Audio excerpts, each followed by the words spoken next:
വിശുദ്ധ യോഹന്നാൻ എഴുതിയ സുവിശേഷം അധ്യായം 6 വാക്യങ്ങൾ 52 മുതൽ 59 വരെ. ജീവന്റെ അപ്പം.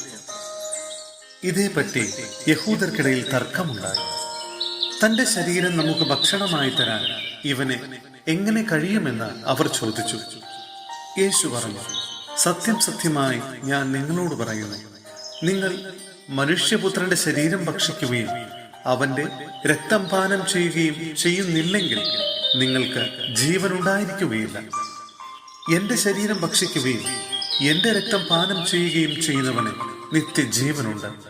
അവസാന ദിവസം ഞാൻ അവനെ ഉയർപ്പിക്കും.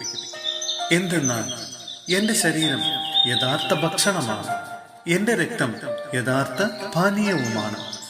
എന്റെ ശരീരം ഭക്ഷിക്കുകയും എന്റെ രക്തം പാനം ചെയ്യുകയും ചെയ്യുന്നവൻ എന്നിലും ഞാൻ അവനിലും വസിക്കുന്നു. ജീവിക്കുന്നവനായ പിതാവ് എന്നെ അയച്ചു. ഞാൻ പിതാവ് മൂലം ജീവിക്കുന്നു. അതുപോലെ എന്നെ ഭക്ഷിക്കുന്നവൻ ഞാൻ മൂലം ജീവിക്കുന്നു. ഇത് സ്വർഗത്തിൽ നിറങ്ങി വന്ന അപ്പമാണ്. പിതാക്കന്മാർ മന്ന ഭക്ഷിച്ചു, എങ്കിലും മരിച്ചു.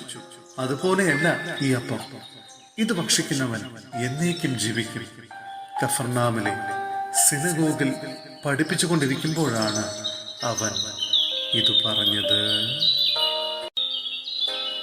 സഹോദരരെ, വിശുദ്ധ പൗലോസ്ലീഹ കൊളോസോസിലെ സഭയ്ക്ക് എഴുതിയ ലേഖനം അധ്യായം 1 വാക്യങ്ങൾ 24 മുതൽ 29 വരെ. വിജാതിയർക്കുള്ള ശുശ്രൂഷ. നിങ്ങളെ പ്രതിയുള്ള പീഡകളിൽ ഞാൻ സന്തോഷിക്കുന്നു. സഭയാകുന്ന തന്റെ ശരീരത്തെ പ്രതി ക്രിസ്തുവിനെ സഹിക്കേണ്ടി വന്ന പീഡകളുടെ കുറവ് എന്റെ ശരീരത്തിൽ ഞാൻ നികത്തുന്നു. നിങ്ങൾക്ക് വേണ്ടി ദൈവം എന്നെ ഭരമേൽപ്പിച്ച ദൗത്യം വഴി ഞാൻ സഭയിലെ ശുശ്രൂഷകനായി. ദൈവവചനം പൂർണ്ണമായി വെളിപ്പെടുത്തുക എന്നതായിരുന്നു ആ ദൗത്യം.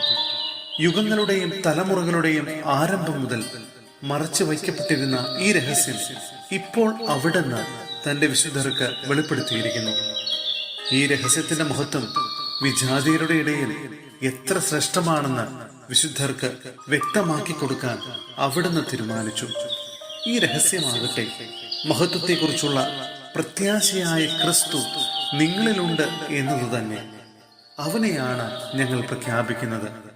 എല്ലാ മനുഷ്യരെയും ക്രിസ്തുവിൽ പക്വത പ്രാപിച്ചവരാക്കാൻ വേണ്ടി ഞങ്ങൾ എല്ലാവർക്കും മുന്നറിയിപ്പ് നൽകുകയും എല്ലാവരെയും സർവവിജ്ഞാനവും പഠിപ്പിക്കുകയും ചെയ്യുന്നു.